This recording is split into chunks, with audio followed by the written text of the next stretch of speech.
BC సంఘం నాయకురాలు దాసరి ఉషా ఉన్నారు. ఆమెతో మాట్లాడు. వాళ్ళు చెప్పండి, ఇప్పుడు బీఆర్ఎస్ పార్టీ కూడా గతంలో బీసీలకు న్యాయం చేస్తా అని చెప్పి కూడా ఇప్పటివరకు చేయలేదు. బీఆర్ఎస్ పార్టీ నుంచి మీరు ఏం డిమాండ్ చేస్తున్నారు? బీఆర్ఎస్ పార్టీ నుంచి నేను కూడా ఒక బీఆర్ఎస్ పార్టీ నాయకురాలిని. నేడు పార్టీ నుంచి మేము డిమాండ్ చేసేది ఏం లేదు. ఎందుకంటే ఎప్పుడు కూర్చున్నా కూడా ప్రతిసారి మొన్ననే ఒక 2-3 రోజుల క్రితమే మేము అందరం కూర్చొని తీర్మానించుకోవడం జరిగింది. బీసీలకి ఖచ్చితంగా కూడా రిజర్వేషన్లు అమలు చేసే విధంగా ఎక్కడైనా కూడా బీఆర్ఎస్ పార్టీ ఖచ్చితంగా కూడా సపోర్ట్ చేస్తుంది అని చెప్పేసి కూడా తెలియజేయడం జరిగింది కేటీఆర్ అన్న. మరి ఈ విధంగా మేము పలుసార్లు బీఆర్ఎస్ పార్టీ నుంచి కూడా కేటీఆర్ అన్నతోటి బీసీ పలు నాయకులం అందరం కూర్చొని మాజీ మంత్రులు, మాజీ ఎమ్మెల్యేలు, బీసీ ఎమ్మెల్యేలు ముఖ్యంగా, దాని తర్వాత యాక్టివ్గా ఉండేటటువంటి నియోజకవర్గంలో ఉండేటటువంటి నాయకులు, జిల్లాలో ఉండేటటువంటి నాయకులు, బీసీ చైర్మన్ మాజీ, వీళ్ళందరం కూడా కూర్చొని మరి బీసీలకి ఇంకేమేం చేస్తే బాగుంటుంది అని చెప్పేసి ఎన్నో చర్చలు. ఏ విధంగానైతే తెలంగాణ రాకముందుకి ప్రొఫెసర్ జయశంకర్ సార్తో పాటు ఇంకా ఎంతోమందితో కలిసి ఇంటలెక్చువల్ ఫోరం వాళ్ళందరితో కలిసి నీళ్లు, నిధులు, నియామకాలు అని చెప్పేసి ఏ విధంగానైతే వచ్చామో అదే విధంగా నేడు కూడా బీసీలకి వాళ్ళకి విద్య, వైద్యం, ఆరోగ్యం, అదేవిధంగా రాజకీయం, ఉద్యోగ రంగాలలో రిజర్వేషన్ రావాలని అంటే మరి మనం ఏమేం చేయాలి అని చెప్పేసి ఏ విధంగా చేయగలుగుతాము అని చెప్పేసి ఇప్పటికీ కూడా రోజు మాట్లాడుకుంటూనే ఉంటాం. 10 సంవత్సరాలు అధికారంలో ఉన్నప్పుడు చేయని చర్చలు అధికారం పోగానే ఎందుకు చేస్తున్నారు? 10 సంవత్సరాలు అధికారంలో ఉన్నది బీఆర్ఎస్ అన్న. ఆ 10 సంవత్సరాలు ప్రశ్నించే పార్టీలో నేనున్నా. అప్పుడు మరి ఎందుకు బీసీలకు న్యాయం జరగలేదు? అందుకే కదా నేను కూడా ఆ సమయంలో బీసీలకి న్యాయం జరగాలి అని చెప్పేసి నేను బీఎస్పీలో ఉన్నాను. ఆ సమయంలో మరి నేను కోరింది ఏంటిది? వాళ్ళని తప్పకుండా బీసీలకి న్యాయం జరగాలి, రిజర్వేషన్లు కల్పించాలి, మేమెంతో మాకెంత అని చెప్పేసి ఆ విధంగా చేయాలి అని చెప్పి 87 రోజులు నేను పెద్దపల్లి నియోజకవర్గంలో జిల్లా కేంద్రంలో 87 రోజులు రిలే నిరాహార దీక్ష చేసినాం. ప్రతిరోజు ఒక గ్రామం నుంచి బీసీలందరూ కూడా కదిలి వచ్చి అక్కడ సంఘీభావంగా నిలిచి ఉన్నారన్నమాట.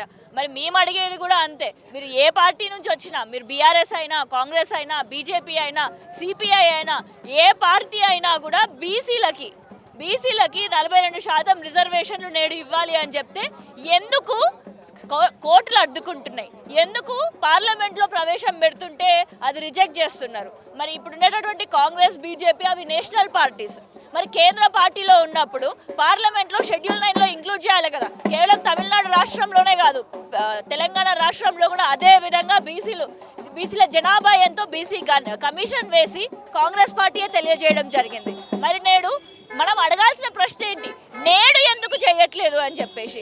గతంలో చేయకపోతే అడిగిన వాళ్ళం, మరి నేడు చేయకపోతే మనం ఎందుకు అడుగుతలేం? నేడు చేయకపోతే మనం ఎందుకు వాళ్ళెందుకు చేయట్లేదు అనేసి 10 సంవత్సరాల వెనకాల గురించి ఆలోచిస్తున్నాం. గడి వెనకాల ఆగిపోతే మళ్ళీ ముందున్న రోజులు రావు.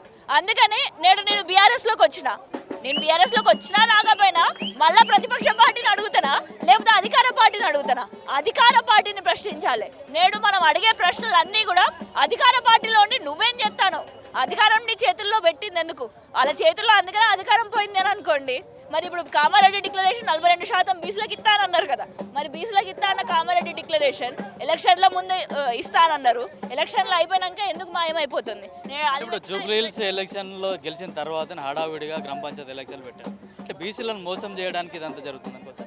బరాబర్ బీసీలను మోసం చేయడానికి ఇంకేమున్నది దీంట్లో క్లారిటీగా తెచ్చుకోవడానికి? వాళ్ళు ఏమనుకుంటున్నారు? నేడు జూబ్లీ హిల్స్ ఎన్నికల్లో మేము గెలిచినాం అని చెప్పేసి సమయం కూడా ఇవ్వకుండా బీసీ జేఏసీ నేడు ఫామ్ అయిపోయింది. సమయం ఇస్తే మళ్ళీ వీళ్ళు మొత్తం కూడా తెలంగాణలో మొత్తం కూడా ఏ విధంగా తెలంగాణ ఉద్యమం సమయంలో బస్సులను కూడా తగలబెట్టేంత ఆవేదనకు చెందారో మళ్ళీ అంతే ఆవేదన అంతే తగలబడుతుంది అని చెప్పేసి భయానికి సమయం కూడా ఇవ్వకుండా ముందే పెట్టేసిళ్ళు. సహజంగా ఎంత సమయం ఇవ్వాలి? సర్పంచ్ ఎన్నికలు 15 రోజులు ఇవ్వాలి. నేడు ఒక వారం రోజులు కూడా లేకుండా సమయం, చాలా తక్కువ సమయంలోనే సర్పంచ్ ఎలక్షన్లు పెట్టుకుంటూ మరి ఆ సర్పంచ్ ఎలక్షన్ల ముందు కూడా మళ్ళీ ఎన్నో గొడవలు కూడా సృష్టించుతున్నారు. నేడు చెక్ డ్యామ్లు కూలగొడుతున్నారు. మీరు మా పెద్దపల్లికి వచ్చి చూడండి. మొన్ననే తనుగుల గ్రామంలో పక్కనున్న హుజరాబాద్ అక్కడ చెక్ డ్యామ్ని బాంబులు పెట్టి మరి వేల్చేసిళ్ళు. అంటే ఎలక్షన్ల ముందే ఇలాంటి కంప చేసి పెట్టి వదిలేస్తారు. ఎందుకంటే ప్రజలందరూ కూడా మళ్ళీ డైవర్షన్ పాలిటిక్స్ ఈ విధంగా డైవర్ట్ అవ్వాలి అని చెప్పేసి ఒరిజినల్గా మనం బీసీల దృష్టిగా ఆలోచించాలే కానీ నేడు ఇట్లాంటి డైవర్షన్ పాలిటిక్స్ గేమ్ ఆడి అధికార పార్టీ వాళ్ళు బీసీల వాదం నుంచి దూరంగా వెళ్ళేటటువంటి మోసం చేసేటటువంటి ప్రయత్నం చేస్తున్నారు. అంటే కేసీఆర్ కూడా ఇప్పుడు బయటకు రావాలి, వచ్చి బీసీలకు మద్దతుగా పోరాడాలని చెప్పేసి కూడా ఇప్పుడు సభలో కూడా కొందరు చెప్పారు. దాని మీద మీరు ఏమంటారు అసలు? కేసీఆర్ తోటి మీరు ఏమన్నా మాట్లాడే అవకాశం ఉందా? 100% కేసీఆర్ సార్ రావాలి. సమయం వచ్చినప్పుడు కూడా ఆయన వస్తా అని చెప్పేసి మాట్లాడిల్లు. మరి మా అందరికీ కూడా ఆయన వచ్చిన రోజు ఇంకా ఆ రోజు మాకు బీసీలకి ఖచ్చితంగా కూడా 42% రిజర్వేషన్ వస్తుంది అని చెప్పేసి నమ్మకం ఉంది. మరి నేడే రావాలి అని చెప్పేసి అడిగేటటువంటి హక్కు ఎవరికీ లేదు. ఎందుకంటే ఎవరైనా కూడా సమయాన్ని చూసి కింద ముందు ఉండేటటువంటి అస్త్రాలు మన దగ్గర యుద్ధం చేసే ముందు ఎన్నో అస్త్రాలు మన దగ్గర ఉండొచ్చు. అన్నిటికీ అణుబాంబే కదా అని చెప్పేసి అణుబాంబు ఉంది కదా అని వేసి పడేస్తే ఎట్లుంటుంది? అట్లా కాదు. ఏ సమయంలో ఆ సమయంలో అది ఉపయోగించుకోవాలి. అన్నీ ఓపెన్ చేసిన తర్వాత ఇంకేం మిగలకపోతే ఉండేటటువంటి మనకు ఆపోజిట్గా ఉండేటటువంటి అగ్రవర్ణాల పార్టీలకి ఆ సిద్ధాంతంతో నడుస్తున్న వ్యక్తులకి మరి వాళ్ళందరికీ కూడా దీంట్లో ఏం లేదని అనుకుంటారు. కానీ మన దగ్గర ఎన్ని అస్త్రాలు ఉన్నాయో అది చూపించకుండా కూడా యుద్ధం చేసి గెలిచిన రోజుల్ని చూసినాం.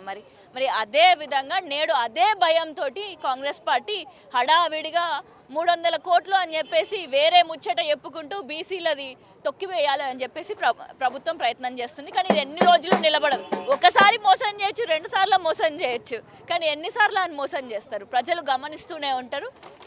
ఈ ప్రభుత్వానికి బుద్ధి చెప్పే రోజులు ఇంకా త్వరలోనే వస్తాయి. అంటే కేంద్ర ప్రభుత్వం నుంచి రావాల్సిన నిధులు వెనక్కిపోతాయి కాబట్టి మేము హడావిడిగా ఇప్పుడు అర్జెంటుగా ఎలక్షన్లు పెడతామని చెప్పి కూడా ప్రభుత్వం చెప్తాం.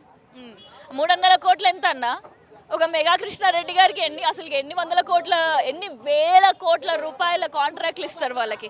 అంతేందుకు ఇప్పుడు ఉన్నటువంటి కాంగ్రెస్ ఎమ్మెల్యేలు, కాంగ్రెస్ మంత్రులు వాళ్ళు ఎన్ని వందల కోట్ల రూపాయల కాంట్రాక్ట్లు ప్రతి నెలలో తీసుకుంటున్నారో ఒక్కసారి చూడండి. దానికి ముందు కంపేర్ చేస్తే అసలు మనం 300 కోట్లు ఎంత? ఇంకొకటి 300 కోట్లు అని అంటున్నారు కదా, అది ఎవరి ధనం? ప్రజల ధనమే. మరి ప్రజలే మేమందరం ఇప్పుడు బీసీలే 65% మంది ఉన్నాం. మేమే అంటున్నాం మరి 300 కోట్లు పోయాయి అనేసి. మా పైసలనే మేము లెక్క చేయట్లేదు. అదేనా వాళ్ళ జోబులకి ఇచ్చి 300 కోట్లు ఇస్తాను రా? కాదు కదా, ప్రజాధనమే. ఆ ప్రజాధనంలో ప్రజలం మేమే కదా, మరి మా మాట వినొచ్చు కదా. మరి ఈ విధంగా మాట్లాడాలి అని అంటే ఈ విధంగా మాట్లాడేటోళ్ళు ఉండరు. కేవలం ఈ 300 కోట్లు యూటిలైజ్ చేసుకోవడానికి ఈ విధంగా చేస్తున్నామని అంటారు. ఇవన్నీ కూడా కంటి తుడుపు చర్యలు మాత్రమే. బీసీలకి నిజంగా వాళ్ళ గుండెళ్లలో బీసీ వాదం అనేది బీసీలకి, శ్రమజీవులకి నిజంగా వాళ్ళకి దక్కాల్సిన వాటా వాళ్ళకి దక్కే విధంగా ఇవ్వాలి అని చెప్పేసి ఆలోచించితే మాత్రమే వస్తుంది. కానీ వాళ్ళ భయం, కుర్చీలు ఎక్కడ లేపుకపోతాము అని చెప్పేసి. మరి ఆ అధికార దాహంతో వాళ్ళు ఉంటారు. అధికారం లేకపోతే బతకనోళ్ళు వాళ్ళు. అధికారం లేకుండా మేమందరం కూడా బీసీలందరూ కూడా శ్రమ చేసుకొని బతికే జీవులం. మాకు ఈ శ్రమకి అధికారం తోడ్పడితే మమ్మల్ని ఎక్కడికో తీసుకొని పోగలుగుతాం. మాకు చిన్న పదవులు వస్తేనే మేము ఎన్నో గురుకులాలను స్థాపించుకున్నాం. ఎక్కడో ఉండే మారుమూల ప్రాంతంలో ఉండేటోళ్ళు మౌంట్ ఎవరెస్ట్ ఎక్కిళ్ళు, యుఎస్కి వెళ్ళి ఎన్ఆర్ఐల ఇల్లు కోట్ల రూపాయలు సంపాదిస్తున్నారు, పెద్ద కార్లలో తిరుగుతున్నారు, బిజినెస్ ఉమెన్లుగా తయారైపోయారు. మరి కొంచెం అవకాశం ఇస్తేనే అంత ఆరితేరి ఉన్నప్పుడు మరి నేడు అధికార పీఠంలో కూడా మాకు రావాల్సిన భాగం మాకు ఇస్తే ఇంకా ఎన్ని సృష్టించగలుగుతాం. మరి ఈ విధంగా మరి బీసీలం అందరం కూడా అదే ఓసీలను చూడండి, వాళ్ళకి అసలు వాళ్ళ వృత్తి ఏంటిది? వాళ్ళ వృత్తి ఏం లేదు, కేవలం అధికారమే వాళ్ళ వృత్తి. అధికారం దక్కించుకోవడానికి ఎలాంటి నీచపు రాజకీయానికైనా దిగుతున్నారు. నేడు మనం చూస్తే కోమటిరెడ్డి వెంకటరెడ్డి గారు ఆయన నియోజకవర్గంలో ఆయన అనుచరులు ఒక అగ్రవర్ణానికి చెందిన వ్యక్తి, బీసీ వ్యక్తి సర్పంచ్కి పోటీ చేస్తా అని చెప్పేసి నామినేషన్కి వెళ్తే ఆయన నోట్లో పోసిండంట. ఈ విధంగా భయభ్రాంతులకి గురి చేస్తే మేము ఆగిపోతాం. ఆ పీఠాన్ని వాళ్ళు కాపాడుకోవచ్చు అని అనుకుంటున్నారు, కానీ దానివల్ల బీసీలలో ఆవేదన పెరుగుతుంది. ఎన్నో బీసీ బలిని ఈ ప్రభుత్వం కోరుకుంటుంది. ఎందుకంటే ఇప్పటి వరకు తెలంగాణ ఉద్యమంలో కూడా ఇదే కాంగ్రెస్ పార్టీ ఎంతమంది బలిని కోరుకున్నది. మరి నేడు బీసీ ఉద్యమాన్ని కూడా అంతమంది బలి కోరుకుంటుంది ఈ కాంగ్రెస్ పార్టీ. అంతేగాని బీసీల ఆవేదాన్ని అది పరిగణంలోకి తీసుకొని ప్రజాస్వామ్య దేశంగా ఉంచాలి అని చెప్పేసి మాత్రం నడవచ్చుకోవట్లేదు అని చెప్పగలుగుతాను. అయితే బీసీల ఉద్యమం కోసం బీసీలందరూ కలిసికట్టుగా పోరాడాలి. అట్లాగే బీఆర్ఎస్ తరఫున కూడా కేసీఆర్ కూడా బయటకు వచ్చి కూడా బీసీల పట్ల తన వైఖరిని అయితే తెలియజేయాలి, బీసీల కోసం కూడా ఉద్యమం చేయాలని చెప్పేసి కూడా బీసీ నాయకులు కోరుకుంటున్నారు. కెమెరామెన్ కిరణ్తో కిరణ్ కుమార్, పల్లవి టీవీ, ఇందిరా పార్క్, హైదరాబాద్.